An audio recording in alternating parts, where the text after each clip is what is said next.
السلام علیکم دوستانو. د کندهار ښار اوسیدونکي روغتیا پاله، مدني پاله او د هیله خیریه بنسټ مشره ډاکټر پیمه رحمتي وایي چې نن شپه طالبان د هغې کور ته ورغلي دي او له دې او د دې د کورنۍ د غړو سره یې تشدد کړی دی. نوموړي چې په چغو چغو یې ژړل د خپل فیسبوک څخه لایف راغله او ویې ویل چې طالبانو د دې د ورور د بیولو هڅه کوله، خو دې او د کورنۍ غړو یې مخنیوی کړی دی. د دې په خبره طالبانو د دې په ګډون د کورنۍ ښځینه غړي او ماشومان وهلي دي او له دوی څخه یې ټلیفونونه اخیستي دي.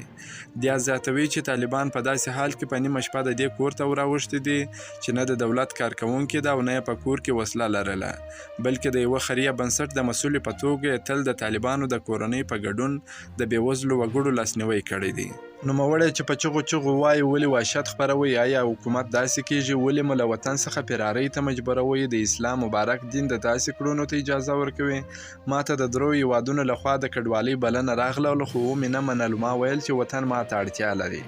ډاکټر پیمه رحمتي له څو کلونو راهیسه د هیله خیریه بنسټ له لارې د کندهار له سلګونو کورنیو سره مرستې کړې دي. دغه راز د کندهار د وروستیو جګړو پر مهال نه یوازې سلګونه بېځایه سوي کورنیو ته مرستې راټولې کړې دي، بلکې د سلګونو ناروغانو وړیا درملنه یې هم وکړه. دا زیاتوي چې له دې هر څه سربیره نن د دغه بد حالات سره مخامخ ده. طالبانو تر اوسه په دې تړاو کوم سپیناوی نه دی کړی.